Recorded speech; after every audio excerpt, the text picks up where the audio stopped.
दोस्तों, क्यों की गई थी ताकसंद में लाल बहादुर शास्त्री जी की हत्या? जानने के लिए देखिए इस पूरी वीडियो को। दोस्तों, सही कहा गया है कि कलयुग में अधर्मियों, निशाचरों, राक्षसों का ही बोलबाला रहेगा। इसलिए लाल बहादुर शास्त्री जैसे धर्मी, साधारण, समझदार इंसान को भी अपनी षड्यंत्र का ग्रास बना लिया गया। लाल बहादुर शास्त्री राष्ट्र के प्रति इतने समर्पित थे कि जब कोई उनका कुर्ता पुराना हो जाता अपनी पत्नी ललिता से कटवाकर रूमाल बनवा लेते थे और उस रूमाल का उपयोग करते थे। मरने के बाद उनके बैंक खाते में मात्र 360 रुपये ही मिला। ऐसे सादगी वाले इंसान को भी नहीं छोड़ा गया और अपने देश की सेवा ईमानदारी से करने की वजह से उनकी हत्या कर दी गई। भारत पाकिस्तान युद्ध के समय 6 सितंबर को भारत की सेना पाकिस्तान की सेना को खदेड़ते हुए लाहौर तक पहुंच गई और लाहौर को भारतीय सेना ने अपने पराक्रम से जीत लिया था। तभी अमेरिका के पेट में दर्द होने लगा और उसने भारत को युद्ध रोकने की धमकी दी और कहा कि युद्ध नहीं रोका तो हम गेहूं की आपूर्ति बंद कर देंगे। तब शास्त्री जी ने अमेरिका को करारा जवाब दिया और कहा कि हमें सड़े गले गेहूं नहीं चाहिए और हम अपना गेहूं खुद पैदा कर, लेकिन हमारी सेना पीछे नहीं हटेगी और पाकिस्तान को सबक सिखा के ही दम लेगी। और एक बार फिर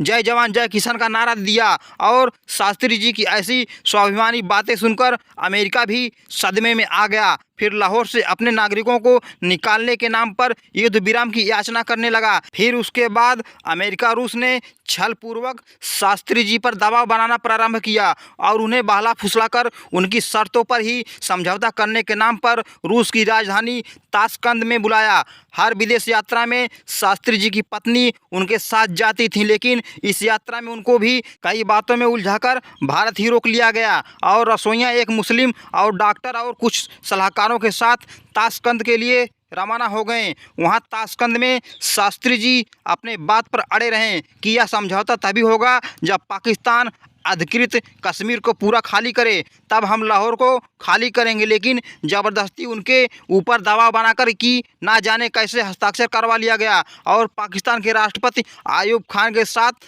हस्ताक्षर करने के कुछ ही घंटे के अंदर 11 जनवरी 1966 की रात को लाल बहादुर शास्त्री जी की हत्या ताशकंद में ही कर दी गई।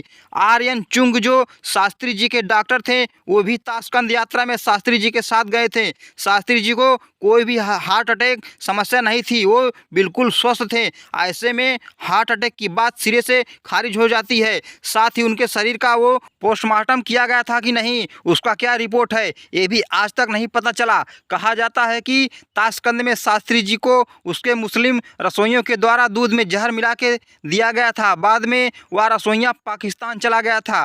लाल बहादुर शास्त्री जी को जानबूझकर ताशकंद शहर से 20 किलोमीटर दूर एक होटल में रखा गया था, जहां ना ही कोई उनके साथ था और ना ही उनके रूम में किसी प्रकार की फ़ोन की व्यवस्था थी। जब उनका शरीर भारत आया तो वह नीला पड़ चुका था। उनकी पत्नी ललिता ने बताया कि उनके शरीर पर कई जगह गहरे निशान थे। उनकी पत्नी ललिता देवी को उनके साथ नहीं जाने का पछतावा जीवन भर के लिए हो गया। शरीर के नीला पड़ जाने के कारण कहा जाता है कि उनकी मृत्यु जहर देने से हुई थी। शास्त्री जी के मृत्यु के रहस्य से पर्दा उठाने के लिए पहली इंक्वायरी राजनारायण ने करवाई थी, जो बेनतीजा ही रह गई। शास्त्री जी की हत्या की पोल कई पत्रिकाओं ने खोली, लेकिन कांग्रेस सरकार ने इस पर कोई ध्यान नहीं दिया।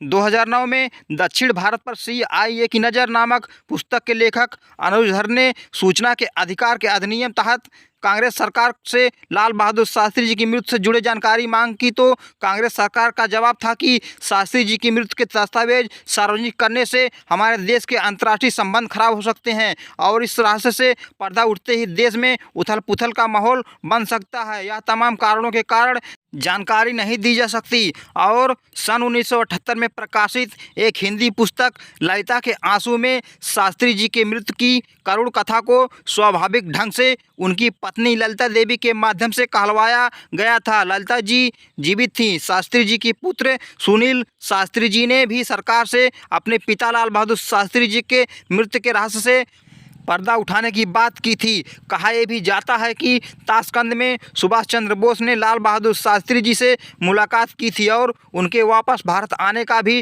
प्लान बना, ऐसा भी कहा जाता है। लेकिन शास्त्री जी की मृत्यु के बाद सब कुछ खत्म हो गया। दोस्तों, अगर शास्त्री जी की हत्या के बारे में आप लोगों को कुछ जानकारी हो तो कमेंट बॉक्स में ज़रूर लिखें। और दोस्तों, इस वीडियो से आप लोगों को कुछ जानकारी मिली हो तो वीडियो को लाइक और चैनल को सब्सक्राइब करें। मिलते हैं दोस्तों नेक्स्ट वीडियो में नेक्स्ट टॉपिक के साथ। तब तक दोस्तों, जय हिंद, वंदे मातरम।